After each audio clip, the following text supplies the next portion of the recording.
Buen día chicos, ¿cómo están? Espero que estén muy bien.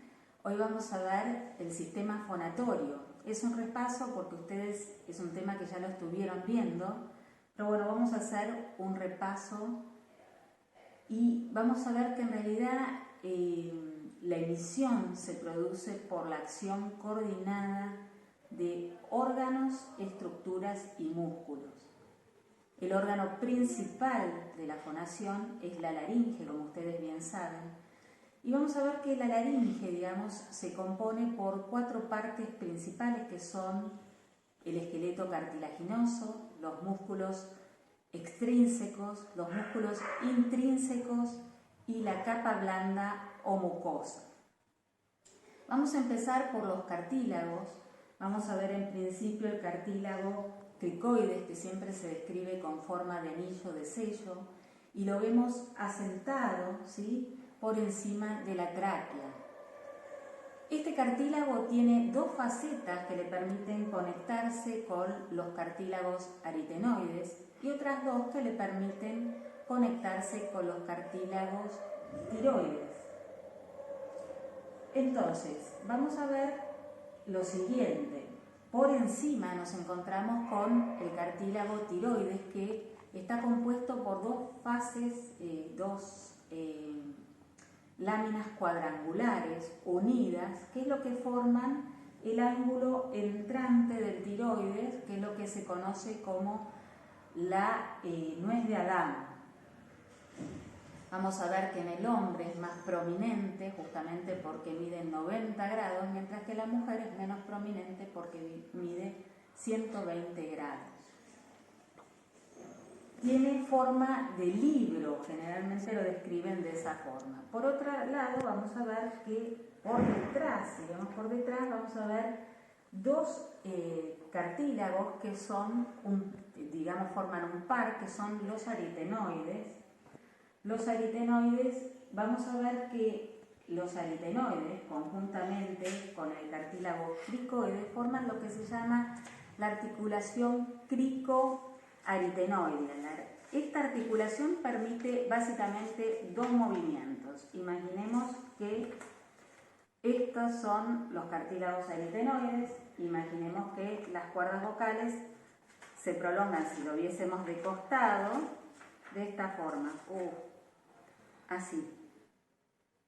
Si lo vemos así, ¿sí?, vamos a ver que tiene 2 movimientos. Uno de rotación, cuando rotan, ¿sí?, estos cartílagos, los pliegues vocales se juntan, ¿sí?, cerrando la glotis, que es el espacio que media entre las cuerdas vocales.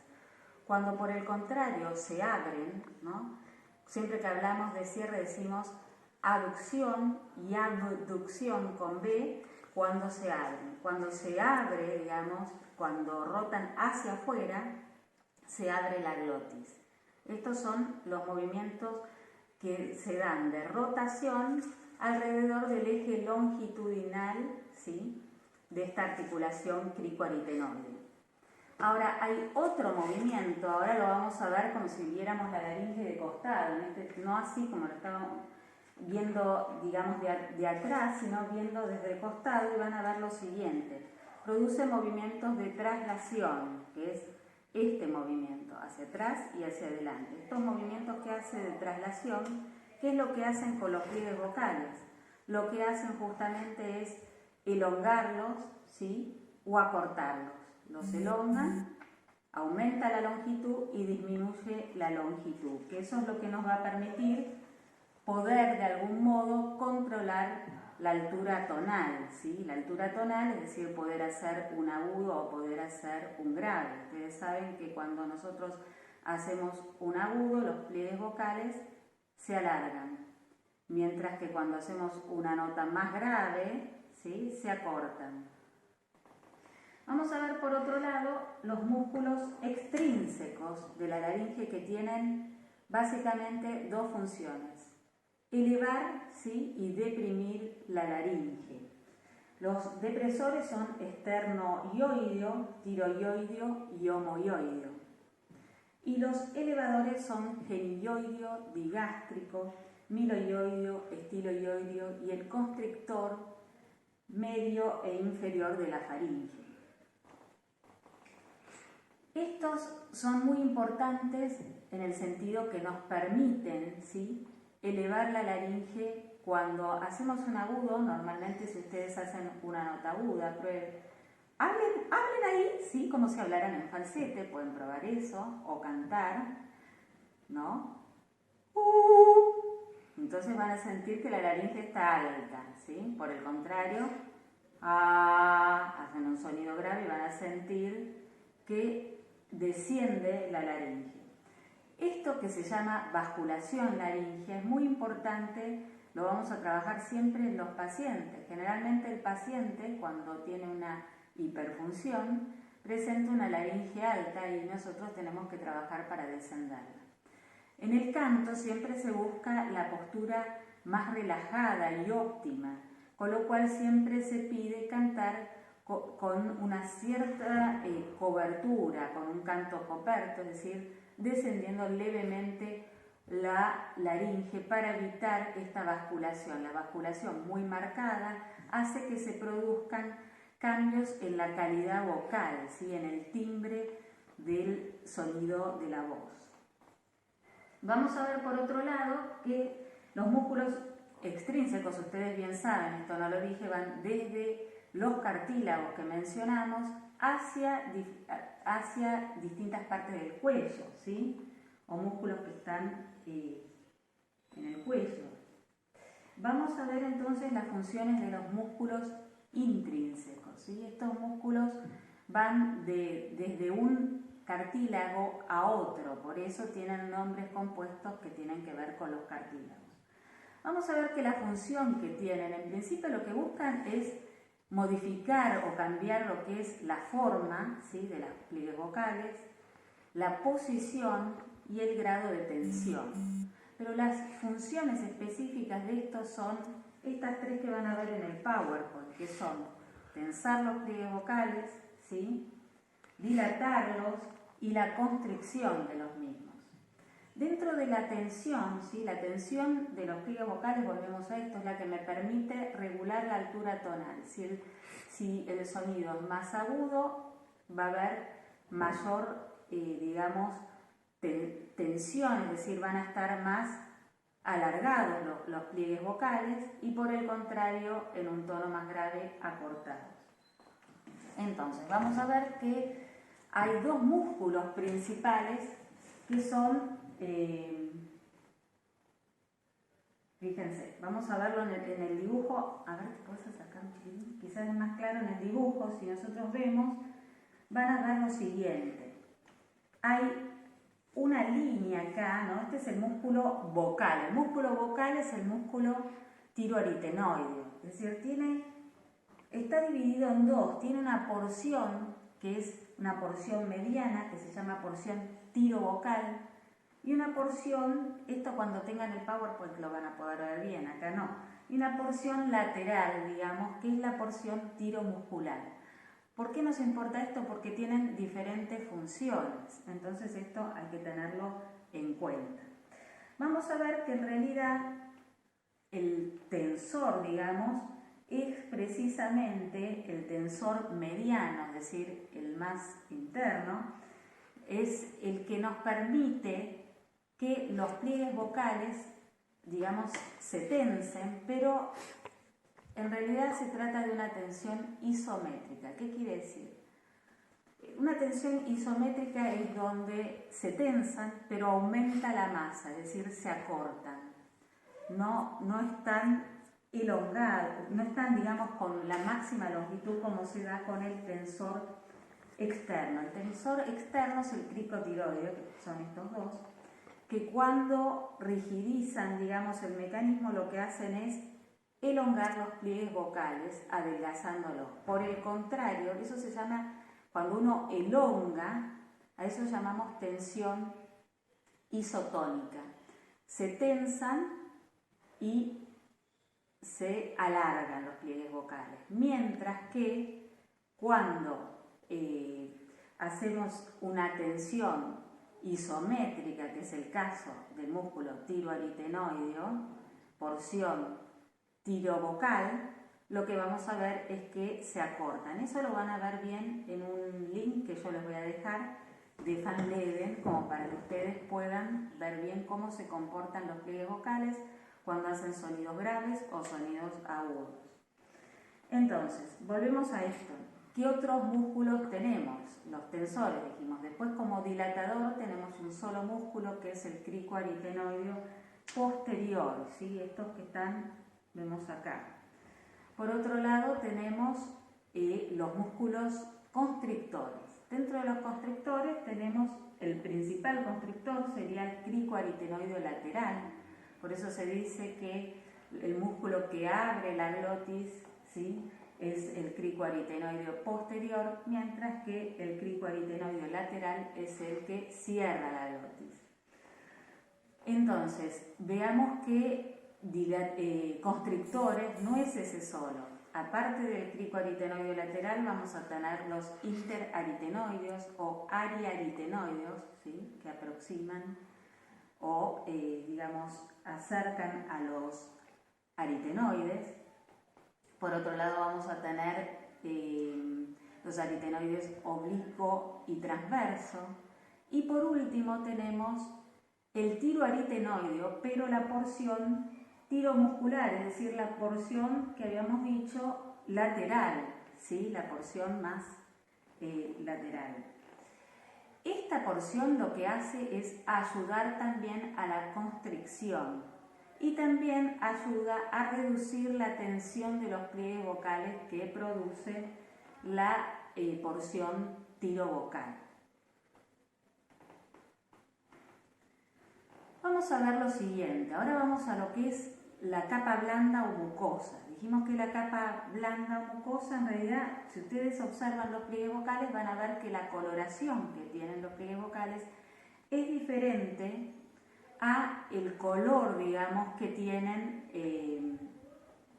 las cuerdas, digamos, vocales. Tienen un color diferente al resto del epitelio del tracto, ¿sí?, vocal, de la laringe. Entonces, fíjense que esto tiene que ver con un cúmulo de células reforzadas que permiten que no se lesione la laringe pese a que están contactando los pliegues vocales millones de veces. Si están contactando millones de veces y no tuvieran este cúmulo de fibras elásticas reforzadas que les permitiese de algún modo disminuir el grado de colisión, de choque entre los pliegues vocales, nosotros las veríamos lesionadas, ¿sí? Esto evita eso.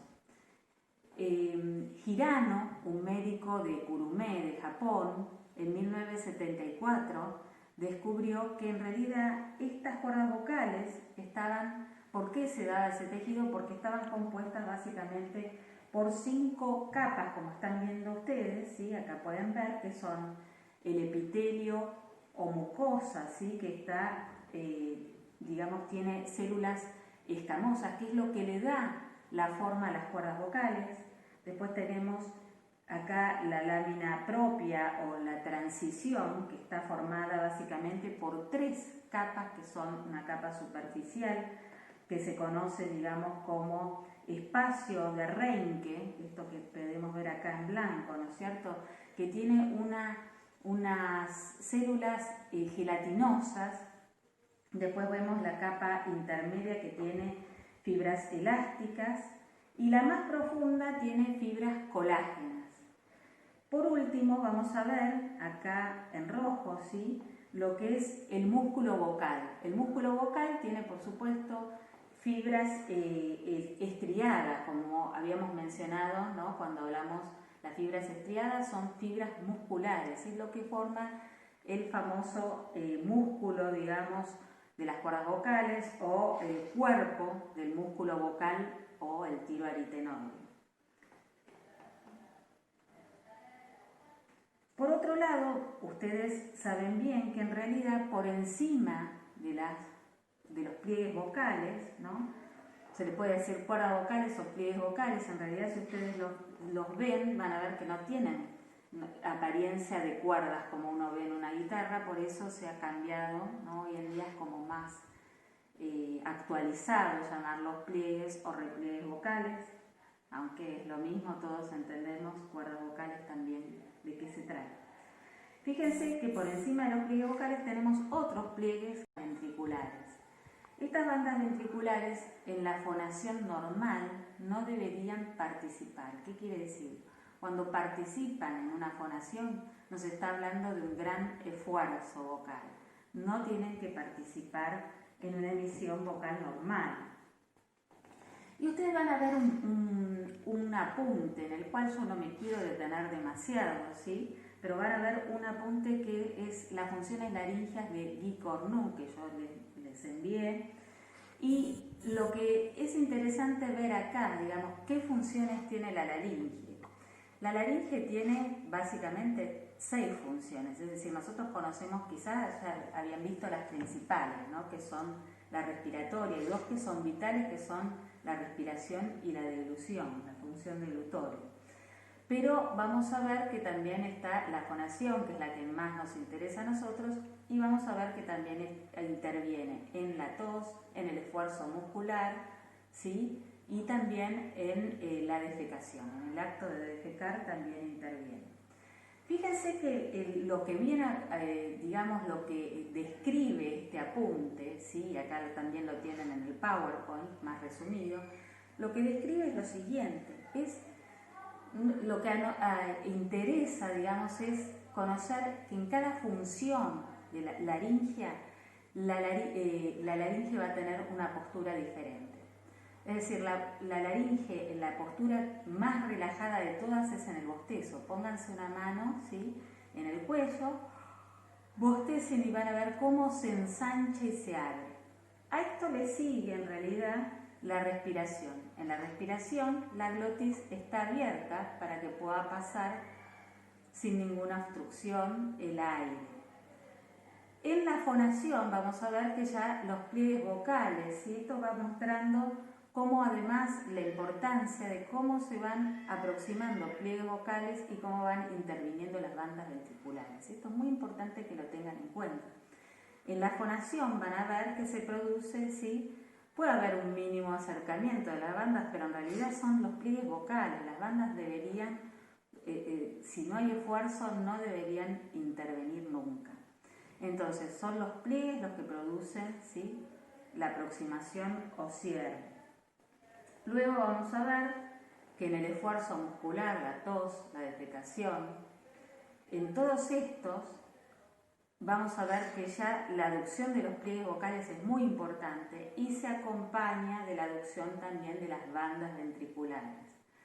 Con lo cual dice, es un cierre hermético que no permite ver la luz laríngea. ¿Qué quiere decir esto? Que si uno observa con una fibroscopía, ¿sí?, no va a poder ver los pliegues vocales, va a ver solamente las estructuras supraglóticas, va a ver las bandas ventriculares, el cierre de las bandas ventriculares. Por último, cada vez la laringe está más alta. En la deglución ustedes saben que está muy alta, ¿sí? Se coloca debajo de la base de la lengua, a propósito, justamente para que el alimento caiga y no haga falsa ruta, es decir, para que se produzca esto, cuanto más elevada está la laringe, mayor constricción, ¿sí?, se produce de todo lo que es el mecanismo laringe, es decir, los pliegues vocales van a estar más aducidos, las bandas ventriculares también van a estar más aducidas. Y esto impide, digamos, que pase, digamos, a los pulmones y pueda ir hacia atrás, hacia faringe, sin interrumpir el paso. Lo mismo el velo del paladar, ustedes saben que también es otra protección para que no se produzca lo que se llama falsa ruta. Las falsas rutas pueden ser de un líquido o un sólido hacia la nariz o hacia los pulmones. Acá podemos ver bien, ¿sí? El velo del paladar cierra el pasaje hacia la nariz cuando, es decir, se eleva también, como dijimos, la laringe y se pone por debajo de la base de la lengua. Vamos a ver entonces ahora cómo se produce la fonación. Hay una teoría, ¿sí?, que es la de Van den Berg, Esta teoría es la mioelástica aerodinámica y nos habla de la importancia que tiene el factor, digamos, o las fuerzas aerodinámicas, es decir, el aire, la corriente de aire que produce la emisión de la voz. Un segundo, ¿no? Antes de que se produzca, digamos, la emisión de la voz, los pliegues vocales se van a aducir, es decir, se cierran. ¿Generando qué? Generando una resistencia glótica, es decir, una resistencia al pasaje de la corriente de aire. Al cerrarse los pliegues, se genera una presión de aire. Esta presión de aire, al encontrarse este cierre, va a generar mayor presión.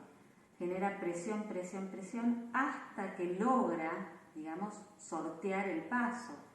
Una vez que sortea el paso, ¿qué vuelve a pasar? Por las propiedades mioelásticas de los tejidos, sumado a que el flujo aéreo también colabora, se produce un efecto de succión de los pliegues vocales y estos se vuelven a cerrar.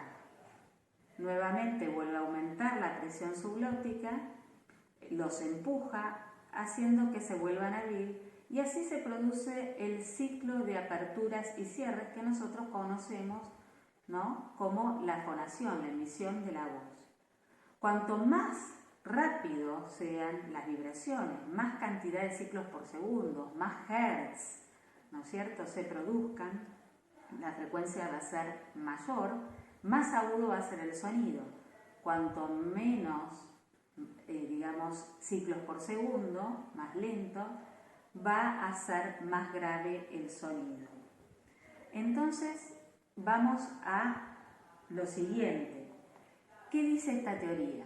Esta teoría dice que en realidad la presión, la resistencia glótica, digamos, y la presión subglótica son directamente proporcionales, ¿sí? Lo mismo sucede con el flujo de aire, es decir, con la velocidad del flujo aéreo. ¿Qué quiere decir esto? A mayor resistencia glótica, mayor presión subglótica. Es lógico, si me ejercen más resistencia, yo tengo que hacer más presión para poder lograr que se abra la glotis. Es decir, a mayor presión subglótica, mayor resistencia glótica y a su vez mayor velocidad del flujo aéreo. Esto es lo que dice la teoría. A su vez dice que a mayor presión subglótica, mayor intensidad de la voz y también mayor altura tonal. ¿Qué quiere decir esto? Que la voz, cuanto más presión subglótica haya, va a ser más fuerte. Fíjense que si yo hablo más fuerte, también mi voz está más aguda, ¿sí? Normalmente se produce esto. Yo hablo más fuerte y mi voz está más aguda. Entonces, ¿qué es lo que voy a tratar de hacer? Es decir, esto no interesa. Como hablante, a un hablante no le interesa, no obstante a un cantante sí. Imagínense que yo quiero hacer un creyendo, ¿no? Un creyendo es ah, ¿no? Yo hago ah, crece la altura tonal también, no. Crece solamente la intensidad, se vuelve más fuerte.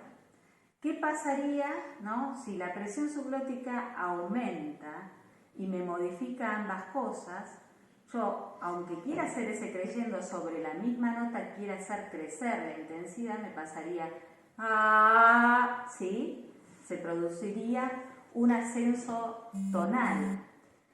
¿Por qué no pasa esto? Porque en realidad el músculo, ¿vieron? El músculo que mencionamos como cricotiroideo, tensor externo, lo que hace es relajarse un poco de manera que, a pesar de que aumenta la presión subglótica, esta aumente, si esto es un control volitivo, voluntario, aumente la altura tonal, aumente la intensidad, pero deje la altura tonal estable, es decir, sin modificaciones.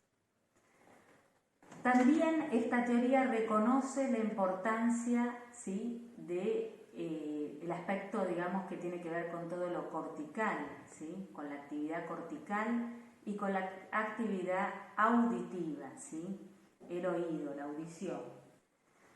Vamos a ver que hay otra teoría, ¿sí?, que es la teoría mucondulatoria de Perelló, que en realidad nos habla de la vibración de los pliegues vocales, está dada por un movimiento ondulatorio que se produce, fíjense, de abajo hacia arriba y de adelante hacia atrás. Esto es lo que hacen las cuerdas vocales, de abajo hacia arriba y de adelante hacia atrás. Entonces, ¿qué es lo que pasa? Fíjense que lo describe como un movimiento continuo. Dice que antes de que se termine, digamos, de producir el movimiento, podemos ver cómo se inicia el siguiente movimiento ondulatorio de los pliegues vocales. Y dice que el contacto entre los pliegues vocales debe ser muy suave, no debe ser una colisión brusca, pues esto sería lo que conocemos como golpe glótico, algo que produciría una lesión. Si uno se acostumbra a producir golpes, a la larga los pliegues vocales se lesionan, con lo cual los contactos deben ser muy suaves. Esta teoría, a diferencia de la anterior, si bien sostiene que la presión subglótica, digamos, modifica la intensidad, es decir, a mayor presión subglótica, mayor intensidad, dice que en realidad la altura tonal va a estar dada básicamente por la tensión de los pliegues vocales. Esto también la dice, me olvidé de decirlo, la teoría aerodinámica mioelástica también habla de que la altura tonal está dada por la tensión de los pliegues vocales, es decir, cuanto más tensos están, más digamos, mayor longitud tienen. Habla de eso, ¿sí? Del alargamiento y tensión de los pliegues vocales, la rigidez de los mismos, va a producir cambios de tono. Pero, mientras la teoría mioelástica aerodinámica sostiene que la presión subglótica, mayor presión subglótica, mayor altura tonal, esta teoría no sostiene eso. Dice que digamos, la modificación del tono va a tener que ver exclusivamente con la rigidez de los pliegues vocales, la tensión de los pliegues vocales. Por otro lado, agrega el hecho de que dice que cuando nosotros estamos emitiendo lo que es registro de pecho es el registro de la voz como normalmente hablamos, hola, hola, hola, y falsete es cuando uno habla ahí, sí, esta es la voz de falsete. La voz que uno habla, bueno, él lo que sostiene, digamos, y esto lo sostienen, digamos, se sabe que es así, en realidad es que en el registro de pecho se activa principalmente el músculo vocal, el músculo el músculo tiroaritenoideo, ¿sí? El músculo tiroaritenoideo se tensa, ¿sí? Y está activo conjuntamente con el ligamento, mientras que en el caso, digamos, de el falsete se produce solamente con la mucosa, es decir, no interviene, el músculo va a estar relajado, solo contacto se aproxima la mucosa, mientras que el músculo y el ligamento van a estar relajados. Entonces, vamos a ver lo siguiente. Nosotros habíamos dicho, hay otra teoría que es la teoría del cover body, que justamente hace referencia a las capas, a estas 5 capas que nosotros mencionamos, que describió Girano, y fíjense que el autor de esta teoría es precisamente Girano, y él dice que si bien los pliegues vocales tienen 5 capas, se comportan como 3. ¿Qué quiere decir esto? Que en realidad, si ustedes ven, fíjense que acá podemos ver cómo están configuradas. La primera capa tiene la capa, digamos, epitelio, ¿no? Como habíamos descrito, o mucosa, y a su vez la capa más superficial de lo que es la lámina propia. Acá vemos la segunda capa, es decir, cómo se comportan. Ustedes esto acá lo tienen descrito en el PowerPoint. Y además lo que dice es que cuando justamente fíjense que en realidad habla y describe en forma muy parecida a la descripción que hace la teoría mucoondulatoria. Lo único que quizás agrega, digamos, es que al producirse, digamos, el registro falsete, registro elevado, los pliegues vocales, las capas de los pliegues vocales actúan como si fuese una sola capa, ¿sí? Por eso vemos solamente actuar al borde libre de los pliegues vocales. Es decir, sería una teoría que de algún modo completa lo que sostiene la teoría mucoondulatoria. Vamos a ver entonces ahora qué es lo que pasa con el sistema nervioso central. Es decir, nosotros para que todo esto se produzca es necesario la actividad, digamos, y coordinación de todos estos músculos. Está dada por el sistema nervioso central. Es decir, la imagen de sonido se produce en la corteza y de ahí va a viajar a los núcleos motores que se encuentran en el tronco cerebral y en la médula espinal, ¿sí? Esta información va a ser enviada a las diferentes estructuras, a la estructura laringea, ¿sí? A la musculatura que interviene también en la respiración, es decir, la musculatura torácica y abdominal, y también a los músculos que intervienen en la articulación. Todo esto, digamos, tiene a su vez la actividad, digamos, que realiza el sistema, o la coordinación que realiza el sistema nervioso central, va a tener a su vez la, colaboración o el refinamiento de lo que es el sistema piramidal, ¿sí? Entonces, a su vez, eso también va a ser ayudado por lo que es el sistema nervioso autónomo. La información táctil que tenemos de los músculos del cuello y de los músculos de la fonación, a su vez nos van a aportar información para que nosotros de algún modo podamos tener un feedback no solo auditivo, sino un feedback táctil que nos permita de algún modo modificar, ¿sí? Por ejemplo, nosotros escuchamos un tono y queremos reproducirlo, y cuando lo reproducimos nos damos cuenta que no, que está desafinado, que está mal. Esto lo corregimos, ¿no? O hablamos así, con la voz así, decimos no, tengo que hablar bien, ¿sí? Todo esto está dado por justamente esta información táctil, que es lo que después vamos a ver en otra clase, lo que es esquema corporal vocal, la información que recibimos y lo que nos permite de algún modo poder modificar el tono, digamos, que estamos haciendo con respecto al tono deseado. Es decir, si quiero hacer un tono de determinada altura, poder hacerlo como corresponde, ¿tá? La información o la actividad de los músculos laringeos va a estar dada por el 10º par craneal o nervio neumogástrico o vago, como pueden ver ustedes, que se divide en dos ramas. Por un lado laringio superior y por otro lado laringio inferior o recurrente. Nos va a dar el laringio externo, ¿sí? Información motora, es decir, todo lo que tiene que ver con la motricidad, precisamente del músculo cricotiroideo, que es el músculo tensor de la laringe. Por otro lado, vamos a ver que la parte interna, digamos, del nervio es sensitiva y nos va a dar la sensibilidad a la región vestibular laringea. Por otro lado, la rama laringea inferior o recurrente se divide en dos, izquierda y derecha. La izquierda es más larga porque pasa por el callado de la aorta, mientras que la derecha no es tan larga, ¿sí? Y surge desde la región carótida, ¿sí? Y justamente la que va a dar inervación motora a todos los otros músculos de la laringe. Bueno, espero haber podido ayudar un poquito con esto, ¿sí?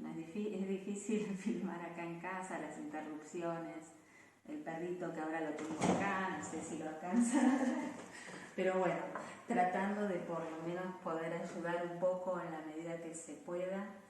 Seguiremos en contacto a través del foro, todas las preguntas, dudas que tengan. Así que bueno, nos vemos en la próxima clase.